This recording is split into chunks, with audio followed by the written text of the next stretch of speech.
ಬೆಂಗಳೂರಿಗೆ ಬಂದಿಳಿದಿದೆ RCB team. ಚೆನ್ನೈನಿಂದ ಕೆಂಪೇಗೌಡ ಇಂಟರ್ನ್ಯಾಷನಲ್ ಏರ್ಪೋರ್ಟ್ಗೆ ಆರ್ಸಿಬಿ ಆಟಗಾರರು ಬಂದಿಳಿದಿದ್ದಾರೆ. ನೆಚ್ಚಿನ ಆಟಗಾರರನ್ನ ನೋಡಲಿಕ್ಕೆ ಫ್ಯಾನ್ಸ್ ಮುಗಿಬಿದ್ದಿದ್ದಾರೆ. ನಿನ್ನೆ ಚೆನ್ನೈ ವಿರುದ್ಧ ಆರ್ಸಿಬಿ ಟೀಮ್ ಗೆದ್ದಿದ್ದು, ಬೆಂಗಳೂರಿಗೆ ಇವತ್ತು ಟೀಮ್ ಬರ್ತಾ ಇದ್ದ ಹಾಗೇನೆ ಆರ್ಸಿಬಿ ಅಭಿಮಾನಿಗಳ ಹರ್ಷೋದ್ಗಾರ ಮುಗಿಲು ಮುಟ್ಟಿದೆ. ಆರ್ಸಿಬಿ ಅಭಿಮಾನಿಗಳು ನೆಚ್ಚಿನ ಕ್ರಿಕೆಟರ್ಸ್ ಅನ್ನು ನೋಡಲಿಕ್ಕೆ ಮುಗಿಬಿದ್ದಿದ್ದಾರೆ. ನೀವು ಕೂಡ ವಿಜುವಲ್ಸ್ ಅನ್ನು ಗಮನಿಸ್ತಾ ಇದ್ದೀರಿ.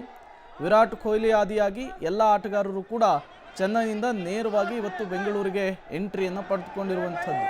17 ವರ್ಷಗಳ ಬಳಿಕ ನಿನ್ನೆ ಚೆನ್ನೈಯನ್ನು ಮಣಿಸಿ ಗೆದ್ದು ಬೀಗಿದ್ದಾರೆ.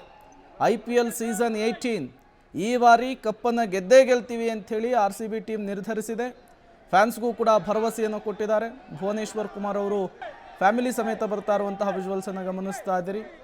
ಎಲ್ಲ ಆಟಗಾರರು ಕೂಡ ನೋಡ್ತಾ ಇದ್ದ ಹಾಗೇನೆ ಏರ್ಪೋರ್ಟ್ನಲ್ಲಿ ಅಭಿಮಾನಿಗಳ ಹರ್ಷೋದ್ಗಾರ, ಕೇಕೆ, ಸಂಭ್ರಮಾಚರಣೆ ಜೋರಾಗಿತ್ತು.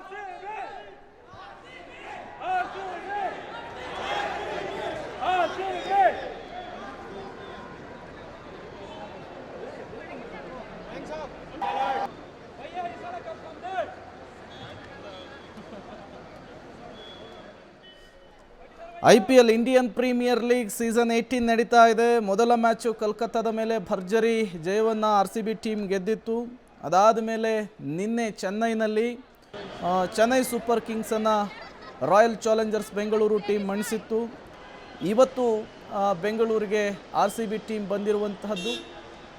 ಕೆಂಪೇಗೌಡ ಇಂಟರ್ನ್ಯಾಷನಲ್ ಏರ್ಪೋರ್ಟ್ಗೆ RCB ಟೀಮ್ ಬರ್ತಾ ಇದ್ದ ಹಾಗೆ ಅಭಿಮಾನಿಗಳ ಹರ್ಷೋದ್ಗಾರ ಹೇಗಿತ್ತು ಅನ್ನೋದನ್ನು ಕೂಡ ನೀವು ಗಮನಿಸ್ತಾ ಇದ್ದೀರಿ.